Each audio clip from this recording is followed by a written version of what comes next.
Hello, I'm Bruce Lorincz, and this show is called Bruce on the Loose. I talk to a lot of people in city government and the school system.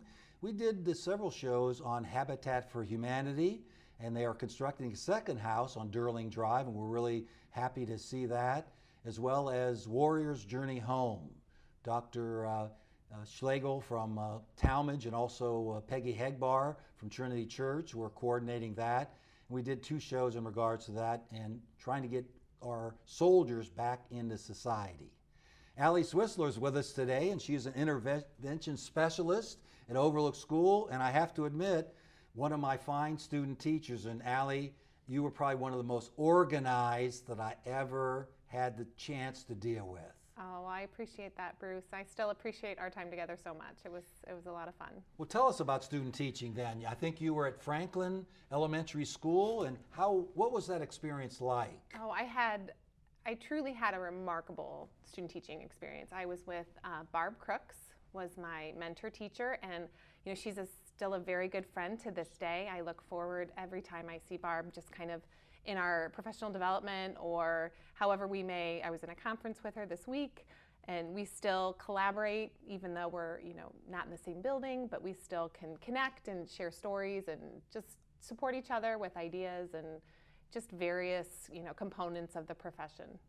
We had an icon that was a colleague of mine, Roger Havens. Yes. He retired, unfortunately, at Franklin School. Did you have any contact with Roger? Yes, Roger Havens was the principal while I was student teaching, and he is an icon, and I loved being able to experience Wadsworth under his leadership, within Franklin and his Pioneer Day.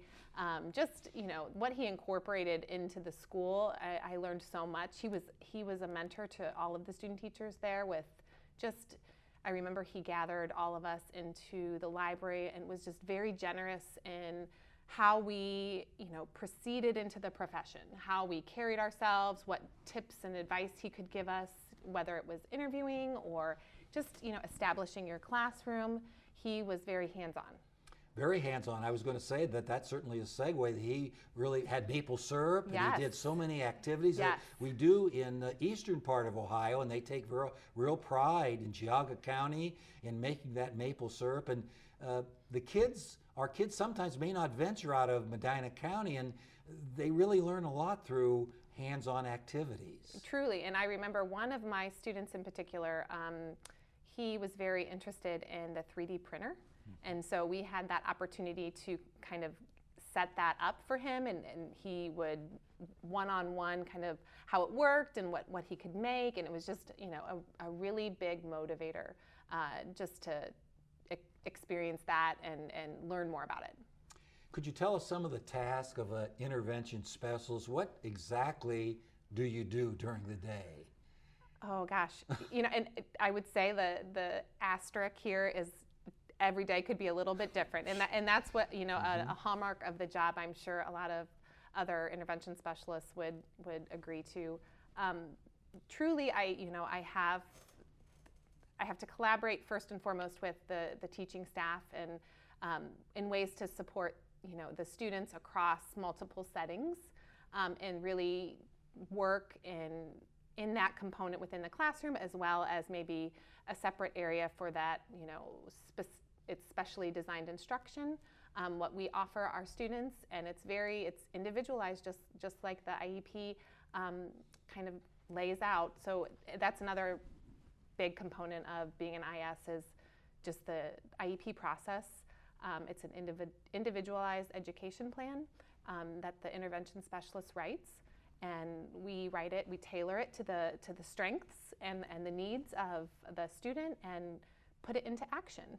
And how that looks maybe in a small group setting or in the gen ed curriculum. Sometimes you really see small steps in improvement with the students, and that really probably makes your day that you see students going in the right direction, yes. and you can report that back to the teacher, and it really is a very positive situation. And it is one of the best parts of the job. The relationships are always that primary focus, and where I focus my own practice, but definitely the growth within the curriculum and the growth within the IEP are all, especially at a time like this when we're gathering all of that end of the year data and it's coming back, and you get to kind of see the scope of the year, where they started versus kind of where they're at currently. And it's always just like, and I want my students to celebrate that too, because it's, they work so hard, and I'm just that facilitator. It's their work truly that brings them to that place.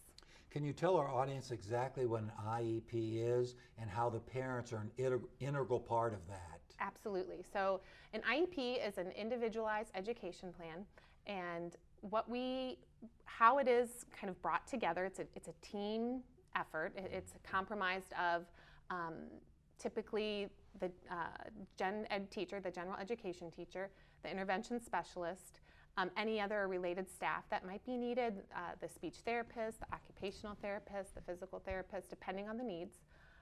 We also include an admin, usually a principal, and it can be first and foremost the parents, and sometimes it's even the child, depending on the age or how that inclusivity works. But it truly is a team effort in kind of recognizing first and foremost the strengths of the student and how we can build off those strengths, and then ways to support the areas of needs. And that the IEP really outlines that and step by step addresses goals and time out of the classroom to accommodate, and also accommodations. So if a student shows some abilities and skills, maybe in art, right, you would try to augment art into some of his classwork so that he would feel good and continue to do as good a job as he possibly can, or right. she. Absolutely, yep. So a lot of times we look at that, what are they, a visual learner? Are they, what type of learner are they? And how can we build off that to get those supports in place, as well as to, see that growth? It's really important for parents to know where the students stand. Those parent conferences, I think some people don't think they're really that significant. I don't go along with that. I think they're really critical in having the parents work with the school to improve the success of the students. Yes, I always encourage and I look forward to any kind of communication, particularly the parent-teacher conferences. I always try to sit in with the gen ed teachers just to be able to have that open line of communication. I think it's so critical and beneficial too for that student to kind of know where they are within the classroom, at home, what other outlying circumstances might be happening. It's really an opportunity, truly an opportunity to keep that student at their best level. You talked a moment ago about learning styles, and I'm a firm believer in kinesthetic learning, hands-on type learning. And when I was at the middle school, we had, in fact, one, and we added a second SPH unit, and they loved puzzles. Oh, they loved very intricate puzzles, and they would work, and sometimes they don't always work together on other things, but on puzzles, they seem to really work well together. Why is that the case, that the students you work with really are motivated by hands-on activities? I just think it's multimodal instruction. I feel like anytime you can present material in multiple ways, whether it's kinesthetic, whether it's visual, verbal, I feel like that targets a multitude of skills. Perhaps if for example, using the puzzle, it's you're using multiple just problem solving, analytics. There's more than one skill set there. So I think anytime that can happen, that generalization of a skill is going to be more successful. During your student teaching semester, and that has varied over the years. Sometimes it was a semester and a half, sometimes 2 semesters. It was 15 weeks at the University of Akron. Yes. Did you ever think that you were auditioning for a job in Wadsworth?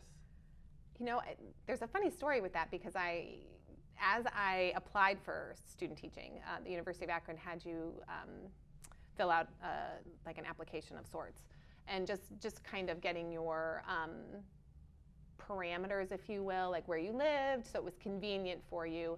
a lot of times there were, working students or, students with families, and I was an alternative student. I had a job at Children's, and I had a family, and my kiddos were in school, so I requested a school in Summit County just because of logistics. And so when they gave me Wadsworth, I was like, oh my gosh, I don't know, that's maybe not what I was quite, thinking of convenience-wise, but I went and I interviewed with Barb, and of course, we kind of, she's Barb, she's wonderful, and right off the bat, I felt very comfortable with her, and I could tell that we would be, a good team. So I was, maybe what started out as a little bit of apprehension about logistics, I was just very much looking forward to, and then as the semester moved forward and I got to meet all of the, wonderful people that make up this team, including yourself, the Wadsworth Grizzly that you are, I feel like I just felt led. I felt led to the school system, I felt led to the people, and it was a wonderful kind of unfolding. And I appreciate it still just so much to this day. So how would you respond to the question, why is Wadsworth a unique place to teach and to work with students? Oh, in this too, this multifaceted, within all of the reasons I appreciate not only working in this city, but also, just having so many of my friends here and my colleagues. I feel, just as in sharing our field trip with you downtown, our walking field trip when I was a student teacher, I feel like that very much can describe why it's such a great community. Just the accessibility, I feel like truly, the school system strives to serve its students as best they can, and they put their students first. They put their teachers and the staff first. They truly, Dr. Hill, the director of student services, Joyce Walker, Jen Thomas, Shelley Moore, that department, they have all been so supportive of just any kind of endeavors or questions or any kind of collaboration efforts. Truly, it's always well received, always supported, they're always there. And on your trip to City Hall, the mayor was there, yes. And the mayor talked to the students. Yes, it was you don't see that everywhere. No, and that's just another. It's just everyone's very accessible. It's a small community, but it's not too. It has like these factors that kind of are so unique, and I like, my favorite part is, on the way home, usually on Fridays, I will stop at Ann's Pastry Shop and grab my kiddos some chocolate chip cookies, because they know too, they're very much, even though we do not live by Ann's, my kids very much know all of the hallmarks of Wadsworth. A lot of people aren't probably aware that Wadsworth takes their interview process for new people very, very seriously. Yes. It goes back several superintendents, Chuck Parsons, Dale Fortner, Dr. Hill, as you mentioned. They just want good people to go ahead and have an impact with students for maybe 25, 30 years. So tell us a little bit about that process, and how nervous were you? It is a little bit intimidating. It is, especially as a new teacher coming in and still kind of feeling comfortable in your craft and how your role. And it was nice because I student taught at Wadsworth, so I was familiar with a lot of the faces within the interviews. And it was a couple of different rounds of various components. There was a round with just admin, asking some questions, and then it moved on to another round with a smaller group of administrators, and then there was a teaching component interview where you had to teach a lesson with students. Yes, surely. So, there was definitely some moments where, it's what I love to do. So it was never like I wanted to be, it wasn't something I didn't want to do. It was something I enjoyed and I looked forward to. It wasn't a drudgery. It was Right. something you. It was something really- I looked forward to, but it was just, I guess, the scope of the process was, it was in depth, as it should be. It's a career that requires, a large degree of that just stamina and grit and, wanting to help our students succeed. I'm not sure if the last last segment was with Dr. Hill, but people tell me that he could be a pretty good poker player because he doesn't really show his hand. He doesn't really comment too much other than asking questions, etc. Is that the case? Yes, and it's I look back to on my interview with Dr. Hill, and then just kind of like, my interaction with him maybe now. The poker face, I feel like that what it maybe doesn't show now is what I get to experience as a teacher in the district is, if he is in the building maybe just covering from an admin level, he, again, back to why it is so great to work here, he is the first one to, offer a helping hand or, just however he can assist. Anything that I do or any job that any teacher or staff member has, he is willing to support right, in the moment. And I think that's a wonderful skill set of a leader. I know in your student teaching experience, you really had a good foundation for many activities and things you would come into, but COVID-19 wasn't one of them. No. And it was a situation where very difficult for administrators and teachers and parents and the students. What was your role and assignment during COVID-19, and how did the students respond to your leadership? Initially, in March, when the initial closures occurred, I was the intervention specialist for a group of kindergartners. So that presented just an interesting task because everything was then online, and our younger friends were still just learning the iPads and the electronic pieces. So setting up Google Meets with the parents and the schedule, accommodating the kindergartners, the gen ed curriculum online was a bit of a challenge, but again, it goes back to that collaboration. I had to, via technology, still continue to, how can we do this remotely, truly, and how does this look? So that collaboration, as always, is just pivotal. So who are some of the individuals that assisted you in the special ed area, and maybe some teachers gave you some ideas how to proceed? Again, it would be, because the kindergarten is just getting going, that would be very, very difficult to continue their progress. Yeah, and this is, again, going back to the hallmark of true leadership. My principal, Erin Simpson, she was just very quick and just supportive to establish those lines of communication with parents, with staff members, that knowing that collaboration was so key, and what was going to make this, as we built this plane, as it was flying, how that would look. And it truly was just kind of looking back, hindsight's 20/20, but what we had put in place was nothing short of, just, I think, solid best practice education, via remote learning. So I continue to appreciate that leadership that Erin Simpson, showed. I'll bet parents really got a new appreciation for the plight of teachers and how difficult the job is ordinarily. Then we have a pandemic on top of that.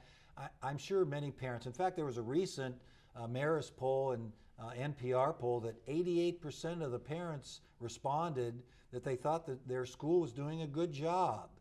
And that didn't really surprise me, but some people, throwing darts at the schools and saying they dropped the ball and many students were getting behind. I don't think that was the case. What do you think about that? Do you think that the parents really did more appreciation for the teachers than maybe before? And that's certainly what I felt. I subsequently, following that initial year of COVID, so the school year of 2021 or 2021, I was the intervention specialist for part of the WIRED program, so the remote learning component of Wadsworth City Schools. And that again was another I learned so much I worked with many different schools. A lot of my kids were they were across multiple buildings. Oh, okay. So I had to work with multiple admin, multiple, school psychs. When in a situation like that, I feel like you're only as good as your team, and truly that's where Wadsworth shines. So for us, it truly just became a matter of not how, but when. It was, we would meet if there was an issue. We have a wonderful tech department. Everything we met weekly to address any issues. That communication, that collaboration, I know it's kind of ad nauseum, but it truly was like the hallmark of successful teaching within that, remote learning platform. And part of that is, those relationships with parents. My kids are younger, I'm elementary, so I had it was a wonderful experience to get to know not only the student, but their families. And that was a benefit of online teaching, because if I didn't have to wait till parent-teacher conferences necessarily, mom might be 2 feet away. So I could have that communication, and maybe an issue was addressed, immediately, or that communication happened, just in a very timely manner. So I feel like it would, benefit in a lot of ways. I would imagine the impact that COVID had on students was situation bound. Yeah. That if some students, for one reason or another, didn't attend or found reasons Right. not to get to the class, then they would probably fall a little bit behind. Or those that were not consistent to be on the learning end would suffer a little bit as well. But those that the parents said, you're going to do this is important for you. Mm-hmm. But really a situation that some students would do pretty well, some would maybe even do better than you expected, Yes. and others that you thought would be okay just didn't put the effort into it. Yeah, and those, like you said, just very situational. And a lot of times I feel like some of those situations, it goes back to that collaboration. When we had our weekly meetings, if there was ever, a situation that we needed to kind of talk upon, or just, gather our colleagues, what they were doing, just to kind of, uniformly address situations like that. That was always a welcomed opportunity. Some people think that conferences and seminars are a waste of time.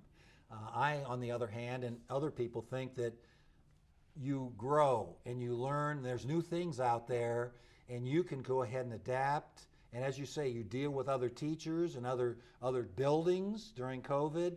What are some of the things that you may have picked up recently going to a seminar or conference? Ironically, I just finished up a conference this week, a 3-day conference online, talking a little bit about our language arts curriculum. And it's such an opportunity, because, here I am with a handful of colleagues from Wadsworth, but then also, it was I think 100+ teachers, from the United States. So it's really a valuable time. While oftentimes they are presenting information, they also give us that time to collaborate with teachers from across the country, and just kind of what they're doing and what they're in their capacity, what they're seeing, and it gives us that opportunity to touch base and to keep our momentum and our best practice going. And I think it's a nice way to shine too. We have a strong team, but I also think we're we're always learning. I think as teachers especially, I feel like that we're always a student. Sometimes the situation that the unsung heroes, I think, of some of the schools, and they may not be there every day, are the counselors. Yes. They are trained to deal with an array of emotions and relationships.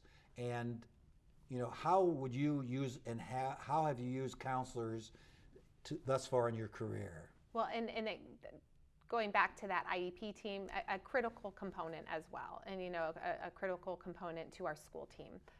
They are always willing to just offer however they can assist, whether it's something that they can, an action they can take, whether it's offering support in a capacity, but it's also too just that as a teacher, resources. Truly, maybe resources that we can utilize or the students can utilize, and across maybe settings that they aren't there.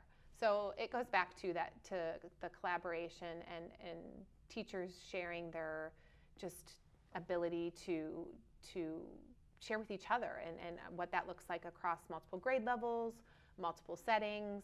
But they are a resource, and they are valuable, especially as we have transitioned back to from remote learning. There's different contexts of learning that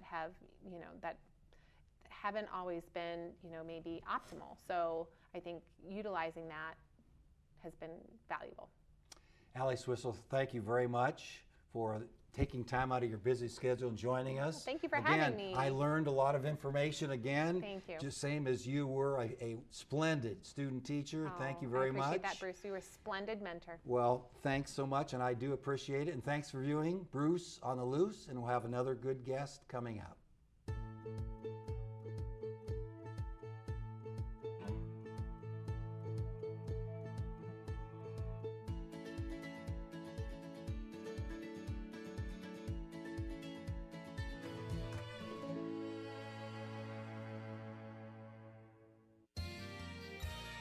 You are watching WCTV, Wadsworth Community Television.